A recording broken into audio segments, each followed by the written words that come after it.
एक बार की बात है, परी अपनी माँ के घर आई। चेहरा उतरा हुआ था, आंखों में थकान और आवाज में हल्की सी चिड़चिड़ाहट। सोफे पर बैठते ही उसने अपनी माँ, श्रीमती राधा, से कहा, माँ, पता है क्या, मेरी ननद, रीना, ससुराल आ गई थी। मैंने सोचा अब तो 10 से 15 दिन तक मेरा आराम हराम होगा। वह और सास जी मिलकर बस मुझ पर हुक्म चलाएंगी और मैं सारा दिन काम करती रहूंगी।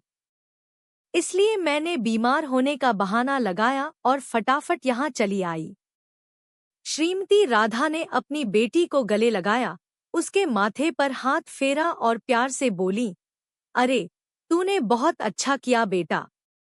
इतने नाजों से पाला है तुझे, तू क्यों काम करेगी? ससुराल में तो बस यही होता है। अच्छा हुआ तू यहाँ आ गई, अब आराम कर। परी ने राहत की सांस ली। उसे लगा कि उसकी माँ ने उसे समझा। वह कुछ देर तो आराम से बैठी रही, लेकिन जल्द ही उसका रवैया बदलने लगा। घर में उसकी भाभी, नेहा, थी, जो सुबह से शाम तक घर के कामों में लगी रहती थी। परी अब नेहा पर हुक्म चलाने लगी। भाभी, जरा पानी देना।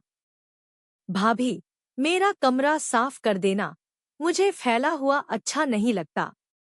भाभी, आज खाने में ये बना देना, वो नहीं। नेहा बिना कुछ कहे अपना काम करती रहती थी। घर के एक कोने में बैठी दादी यह सब बड़े गौर से देख रही थी। उन्होंने देखा कि नेहा सुबह झाड़ू पोछा कर रही है, फिर नाश्ता बना रही है, कपड़े धो रही है और दिन भर घर के दूसरे कामों में लगी रहती है। और वहीं परी, जो ससुराल से आराम करने आई थी, अब खुद यहाँ भाभी पर अपनी धौंस जमा रही थी। दादी ने यह भी महसूस किया कि श्रीमती राधा भी अपनी बेटी के व्यवहार पर कुछ नहीं कह रही थी, मानो यह सब सामान्य हो। दादी, जो रिश्तों की गहरी समझ रखती थी, को एक विचार आया। शाम को जब सब चाय पी रहे थे, तब दादी ने नेहा को आवाज लगाई, बहू, जरा मेरी बात सुनो। नेहा पास आई तो दादी ने उससे कहा, बहू, मुझे लगता है मुझे कुछ दिनों के लिए अपने मायके जाना पड़ेगा। मेरी माँ की तबीयत ठीक नहीं है। यह सुनते ही श्रीमती राधा और परी चौंक गईं। श्रीमती राधा बोली, क्या? बहू, तुम अभी कैसे जा सकती हो? इतनी गर्मी है, घर का काम कौन करेगा? इतने मेहमान भी आते हैं। परी ने भी तुरंत अपनी माँ का साथ दिया, हाँ भाभी, अभी तो आप जा ही नहीं सकती। इतने सारे काम हैं। हमारे रहते तो आपको कहीं जाना ही नहीं चाहिए। दादी ने उनकी बात सुनी और फिर शांत स्वर में श्रीमती राधा और परी की तरफ देखा। दादी की आवाज में एक अजीब सा ठहराव था। उन्होंने सीधे श्रीमती राधा से पूछा, राधा, जब तुम्हारी बहू की माँ की तबीयत खराब हुई है, तो तुम क्यों मना कर रही हो? और परी, जब तुम मायके में अपनी भाभी पर हुक्म चला रही हो और खुद ससुराल में बीमार होने का बहाना लगाकर यहाँ आ गई हो ताकि तुम्हें काम न करना पड़े, तब क्या तुम्हें नहीं सोचना चाहिए कि तुम्हारी भाभी पर कितना बोझ पड़ता होगा? दादी ने आगे कहा, यह बात तुमने अपनी बेटी को क्यों नहीं समझाई कि ससुराल में काम करना उसका फर्ज है और अपनी भाभी को मायके में आराम देना भी उसका कर्तव्य? तुम्हें लगता है कि तुम्हारी बेटी को ससुराल में काम नहीं करना चाहिए, लेकिन तुम्हारी बहू को तुम्हारे घर में सारा काम करना चाहिए। क्या यह न्याय है? दादी की बातें सुनकर श्रीमती राधा और परी के चेहरे का रंग उड़ गया। उन्हें अपनी करनी पर शर्मिंदगी महसूस हुई। नेहा, जो यह सब चुपचाप सुन रही थी, उसकी आंखें नम हो गईं। उसे पहली बार लगा कि कोई उसकी परेशानी को समझ रहा है। दादी ने अपनी बात जारी रखी, आज तुम्हें अपनी बहू का जाना बुरा लग रहा है, क्योंकि तुम्हें पता है कि गर्मी में काम कौन करेगा। पर यही बात तुम तब क्यों नहीं समझी जब तुम्हारी अपनी बेटी ने ससुराल से यहाँ आकर तुम्हारी बहू पर काम का बोझ डाल दिया?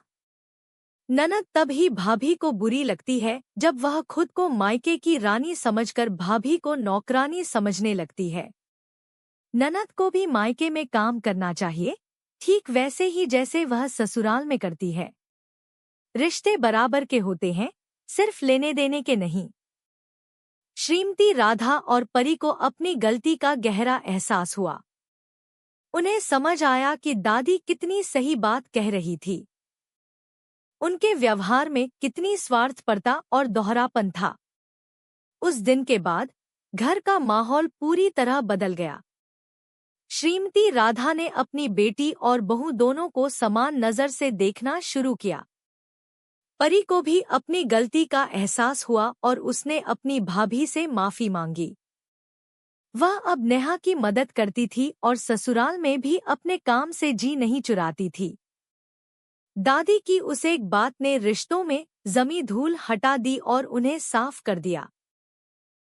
हर रिश्ते का अपना एक मान होता है और उस मान को बनाए रखने के लिए हमें हर रिश्ते को प्यार, सम्मान और बराबरी से देखना चाहिए।